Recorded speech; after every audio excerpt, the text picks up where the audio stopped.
Kalau niku pertanyaannya cenderung kepada ramalan. Tapi dalam hal ini saya tidak berpihak kepada sebuah ramalannya. Walaupun sebenarnya juga ramalan. Tapi setiap orang kan punya interpretasi ya, punya penafsiran, punya sudut pandang. Dan sudut pandang itu sebenarnya ya ada yang mentidakbolehkan atau yang ditakutkan, yang dikhawatirkan gitu, mendahului kehendak yang maha kuasa.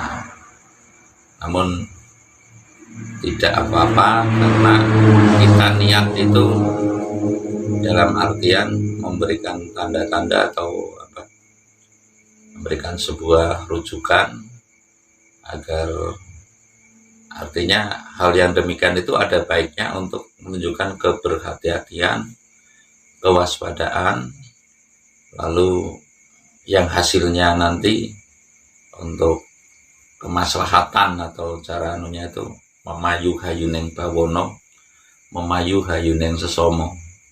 Memayu hayuneng bawono itu ya melindungi segenap alam, itu turut andil, maksudnya turut andil dalam memayu hayuneng bawono, kelestarian alam. Memayu hayuneng sesomo ya membangun jiwa kemanusiaan di tengah-tengah masyarakat ini gitu, yang sedang tengah-tengah kondisi pandemi dan sebagainya gitu. Bagaimana bisa mensemangati, bagaimana bisa memberikan hal-hal yang terbaik, hal-hal yang tidak menambah kegaduhan, hal-hal yang sifatnya protektif lah terhadap jiwa manusia agar terselamatkan, ya bisa tetap bahagia walaupun bersusah-susah gitu. Saya akan mengatakan bahwasanya ini kan pengganti Pak Jokowi, Presiden Indonesia yang keberapa nih? Ke-8 ya? Ini berarti besok ke-8. Iya, ke-8. Jadi sesuai dengan saya karena terlahir dari suku Jawa, kalau angka 8 ini kan angka wahyu nih. Jadi ya saya dulu saya diwejang oleh guru saya, pernah diwejang siji itu Gusti, tri itu pitakoneng murid catur itu kan 4 caturaneng manungso, ponco itu indraning manungso, 6 toaken laku, pitu koneng laku, 8 paraneng wahyu, 9 paraneng wali, 10 sempurnaneng laku gitu. Ya kurang lebihnya angka 6 itu 6 toke laku, angka pitu itu pitu koneng laku, angka 8 itu paraneng wahyu, 10 sempurnaneng laku. Artinya saya akan berkata hitungan ke 2 itu kalau nggak unggul juga hancur, 2, 3 itu. Makanya kalau Raden Wijaya dulu itu punya itu Jaya Negara terus Tribuana Tunggadewi, terus Hayam Wuruk yang keempat, kalau nggak ribet ya unggul gitu loh. Termasuk juga pada angka yang ke-8 maksudnya. Kita menengok dari sejarah Kesultanan Ngayogyakarta Hadiningrat itu. Jadi untuk menuju kepada Sri Sultan Hamengkubuwono yang ke-8 itu putra mahkotanya saja itu sampai mengangkat 3 kali, yang keempat kalinya baru jadi kalau nggak keliru gitu. Jadi untuk menjadi Sultan Hamengkubuwono yang ke-8, kalau nggak keliru ini mohon dikoreksi juga, itu mengangkat putra mahkota sampai dengan 3 kali, yang keempat kalinya baru bisa jumeneng, baru bisa lungguh, baru bisa mapan. Lalu kalau ini kan Jogja ini pokok nih, artinya memang cenderung kepada kiblat kita itu ke Jogja lah. Lalu Pakubuwono yang ke-8 juga itu hanya memegang tampuk kepemimpinan menjadi raja itu hanya 3 tahun. Itu sebelumnya ya era-era, artinya memang disus ya, sampai dengan percaturan politik antara pujangganya keraton Solo ya, Kasunanan. Pujangganya itu kan Ronggo Warsito dengan Hamengkubuwono yang sebelumnya sampai dengan yang ke-8 itu terjadi semacam konflik internal lah. Nah, artinya kita itu tinggal melihat dari sisi mana. Artinya sisi politika atau non politik. Kalau dari segi politik itu sangat-sangat mudah kita terka gitu. Artinya begini. Sekarang partai yang besar Indonesia ada berapa? 1, 2, 3, Gerindra termasuknya, ya kan? Gerindra itu. Nah, ini kan calon presiden itu kan harus berperahu kepada partai kan? Ibaratnya harus ada partai pengusung ya, partai pengusung. Kalau dari PDI kurang lebihnya ini ya, kalau dikaitkan dengan Noto Negoro berarti Pak Ganjar Pranowo ya, atau mungkin kalau Pak Gatot Nurmantio tidak mungkin juga, karena selama ini kan kurang harmonis maksudnya melalui dengan hubungan dengan partai politik, ya kan? Nah, ini kalau Noto Negoro kaitannya, kalau nggak Ganjar ya paling itu. Kalau lagi ya sekarang Bu Risma kan sudah diangkat menjadi menteri sekarang ya. Ya, kalau dari kendaraan partai politik ya bisa dibaca presidennya akan siapa, ya, wakilnya akan siapa. Kalau mungkin nanti maaf kata Ibu Puan Maharani itu menjadi calonnya, kalau memang dipandang itu survei itu memungkinkan, lakulah cara kasarnya ya mungkin Bu Puan dengan Pak Ganjar Pranowo, atau kalau tidak kemungkinan ya Pak Ganjar Pranowo dan Bu Risma kemungkinan itu loh, karena ini kendaraan politik lah. Nanti Golkar dengan Gerindra mungkin itu loh mencalonkan mungkin ya Bapak Anies Baswedan yang gubernur Jakarta itu sekarang. Nah, terus nanti wakilnya mungkin ya koalisi gitu, koalisi dengan Nasdem mungkin ya nanti Anies Baswedan dan Surya Paloh mungkin, atau saudara Surya Paloh mencalonkan dari kader Nasdem itu, ya bisa dibaca seperti itu. Namun yang saya katakan ini tadi politik ya. Nah, yang non politik saya akan mengatakan cenderung kepada non politik. Kemungkinan kalau dulu corona belum terjadi, kita berkata corona itu mungkin gitu loh. Wah, nggak usah ngayal kamu gitu loh. Nah, kurang lebih artinya kejadian pemimpin yang ke-8 ini, kalau saya tadi mengatakan adalah Paraneng Wahyu, itu betul-betul manusia yang kewahyong. Artinya begini, sekarang saya pernah mengatakan bahwasanya kira-kira situasi sekarang, situasi sekarang ini, mungkinkah ada sosok kaum politik yang mumpuni, maksudnya saya bukan merendahkan ya, yang mumpuni untuk bisa mengkanter, untuk bisa mempertahankan republik ini, artinya apalagi maaf kata ke arah sejahtera bersama sesuai ukurannya, bahagia ya artinya. Sedangkan untuk menata birokrat sekarang ini kan macam-macam nih. Ada undang-undang Omnibus Law ya, ada undang-undang sekarang Corona itu, ada undang-undang ini, ada undang itu, taruhlah. Ini secara birokrat saja kan sudah mabut-mabut ini kalau menurut saya itu. Terus yang saya katakan artinya Indonesia sekarang tidak mungkin menurut saya apabila kita menghendaki secara seksama untuk bisa menuju ke arah kesejahteraan. Indonesia kurang memungkinkan setidaknya untuk bisa ditata dengan maaf sekali dengan kaum politik.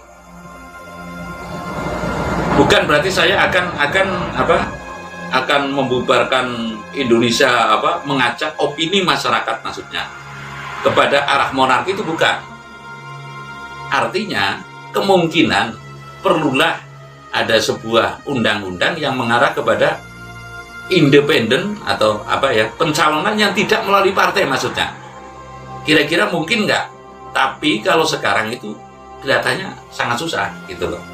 Artinya saya akan memberikan referensi bahwasanya mestinya para kader, para wadah politik ini, ya kaum politik ini maksudnya, partai inilah cara kasarnya itu, mestinya mencari orang yang betul-betul pantas, betul-betul mampu, bisa mereda dan meredamkan, artinya meredam situasi yang panas, situasi yang galak, situasi yang pandemi maksudnya itu, sampai kepada titik yang paling ujung dalam titik tujuan bernegara itu adalah mensejahterakan masyarakat. Yaitu ini sebuah polemik yang luar biasa menurut saya. Artinya kita berharap bangsa ini kan semua rakyatnya tulus, pejabatnya tulus gitu loh ya.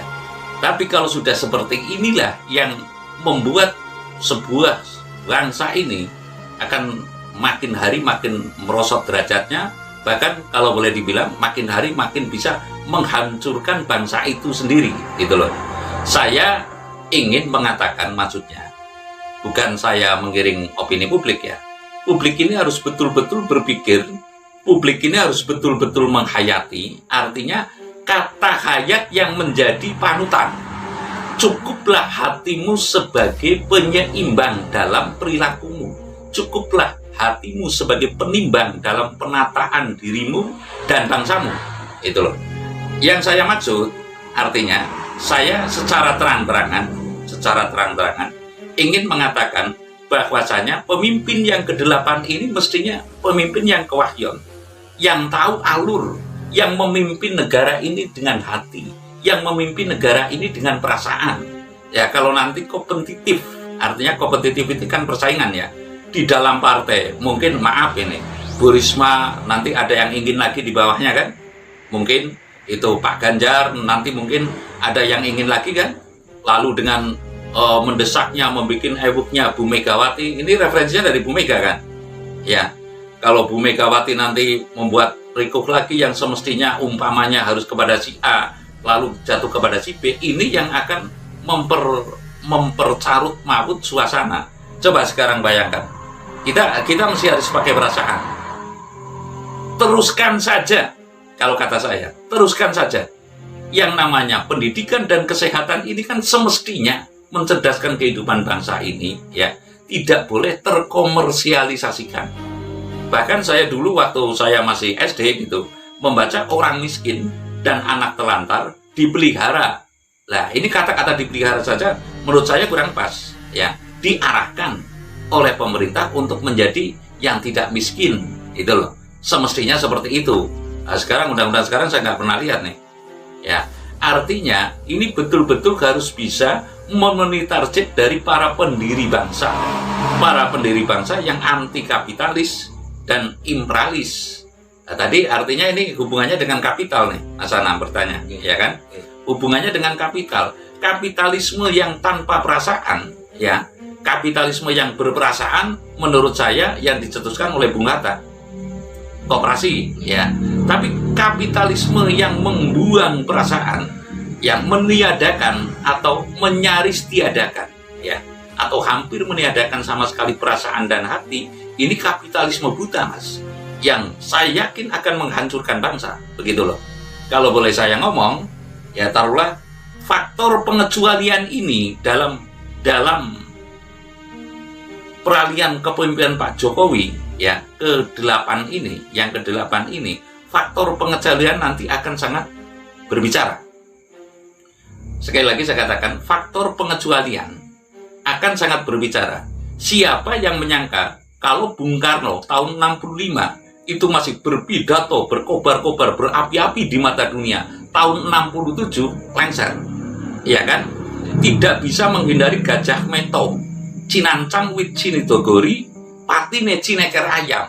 Ini Pak Karno. Lalu Pak Harto 97 masih menang pemilu kan, 98 juga harus lengser, ya kan? Ini dua pemimpin yang besar yang taruhlah bisa membawa Indonesia menjadi swasembada, ya. Ternyata juga begitu. Lalu kemudian reformasi kan, reformasi perpindahan itu ke Habibie, hilanglah Timur-Timur, ya kan? Lalu ke Bu Megawati, maaf ini konon, nah sesuai dengan data-data yang itu Indosat terjual. Terus apa itu lagi yang terjual? Terus apa ada pulau yang ibaratnya lepas, ya kan? Lalu pindah lagi. Saya tidak berbicara kepada Notonegoro, ya, sesuai ramalan. Tapi saya yakin ini ada pengecualian yang nanti akan mengubah Indonesia, ya. Walaupun masih republik, tapi tatanannya kemungkinan besar seolah-olah seperti monarki.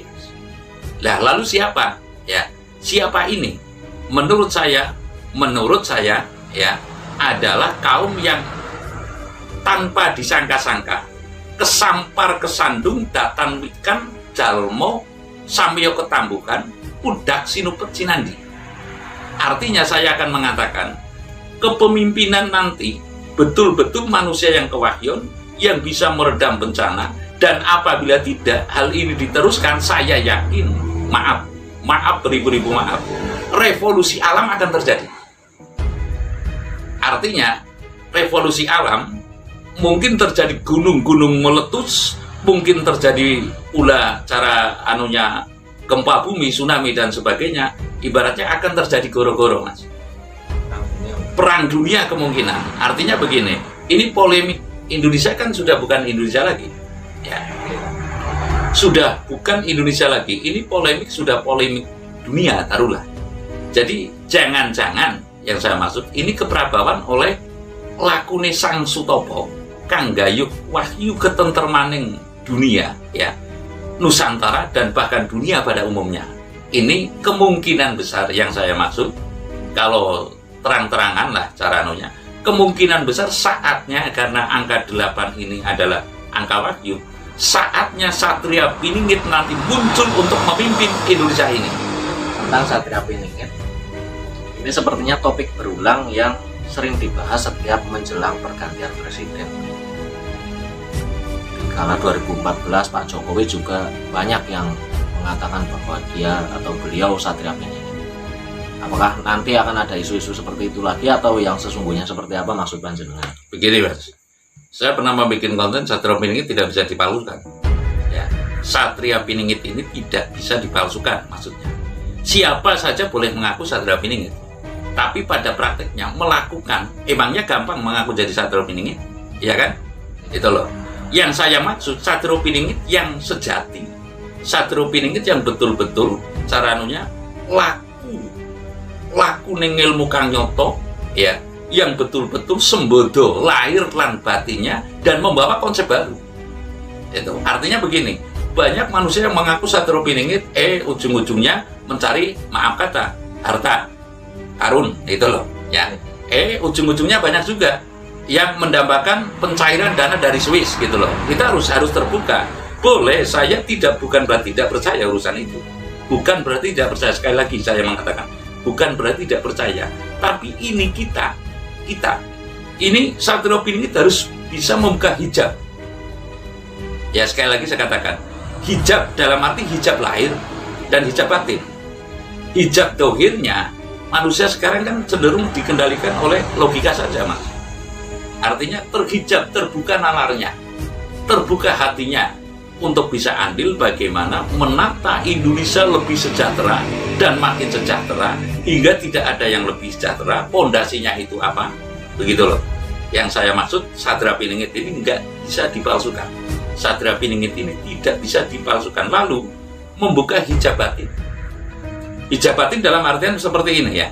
Ketika kita belum terjadi pandemi, belum terjadi corona, apabila kita berkata, wah nanti dunia ini akan terperdaya oleh corona, mungkin tidak ada percaya. Tidak ada yang percaya. Mungkin tidak ada yang percaya, tapi kenyataannya setelah terjadi ini barulah percaya. Begitupun, maaf kata, kalau saya mengatakan, maaf ya, nanti tahun 2024 kemungkinan besar partai politik sudah tidak ada gunanya. Ini kalau saya mengatakan sekarang mungkin dianggapnya tidak masuk akal.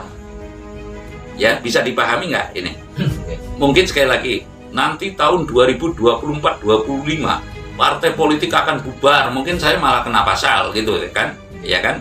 Tapi kalau melihat dari sudut pandang sekarang, tidak ada yang bisa kemungkinan besar untuk mengatasi situasi dan kondisi yang seperti ini, kecuali manusia yang sangat dekat dengan Tuhannya, manusia yang punya nilai takwa dan hingga tidak ada yang paling takwa untuk menata Indonesia dan bahkan dunia. Karena ini kan sudah carut marut. Faktor pandemi ini kan mempengaruhi sektor ekonomi seluruh dunia. Jangan kita tidak percaya, maaf, boleh sekarang tidak percaya. Mungkin apa tidak, nanti Amerika Serikat akan malu mengakui adik kuasanya. Iya kan? Tapi ini kalau faktor politik, bisa nggak mengguncang seperti itu? Faktor politik sulit, ya kan? Sulit untuk menguncang. Tapi faktor doa, karena nilai ketakwaannya Sang Satria Piningit ini, ya, itu bisa mengguncang dunia hanya dengan corona. Itu. Lalu mungkin nggak Cina itu nanti akan datang merunduk hanya minta didoakan? Karena maaf, mungkin cara bahasa kasarnya, dunia ini terkutuk, ya kan? Artinya, saya akan mengatakan pemimpin yang ke-8 ini kemungkinan besar adalah Satria Piningit yang sejati, Mas. Ya, yang berujung nilai takwanya itu sudah tidak ada yang paling takwa. Saya pernah mengatakan bahwasanya bukan berkiblat kepada ayat suci, tapi kepada hayat suci. Bukan kepada kitab tulis, tapi kepada kitab tulus. Membacanya situasi, membacanya menata negara ini, menata bangsa ini, berpijak kepada kitab tulus, bukan kepada kitab tulis. Artinya, saya meyakini bahwasanya pemimpin Indonesia yang ke-8 ini adalah Satria Piningit yang sejati, yang kemungkinan besar untuk tahun-tahun ini, untuk tahun-tahun 2 tahun ke depan, mungkin 2 atau maksimal 3 tahun ke depan. Tahun keempatnya kan ini sudah 2024 sudah pemilu nih, ya. Jadi 3 tahun ini sedang sangat-sangat menata diri untuk membuka hijab. Hijab lahir artinya menalarkan seluruh anak bangsa ini, seluruh manusia ini. Hijab batin membuka hal-hal yang sifatnya bil ghaib atau wahyu, atau yang nanti akan membawa konsep baru, wahyu.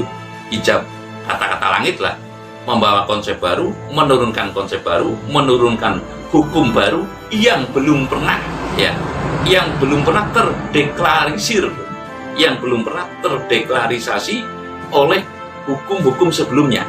Gitu. Contoh, sekarang Indonesia merdeka masih hukumnya Belanda kan? Ya kan? Ini mungkin tergelarnya hukum sah menurut hati dan perasaan yang diakui secara serta-merta oleh alam, oleh Allah, dan oleh rakyat Indonesia.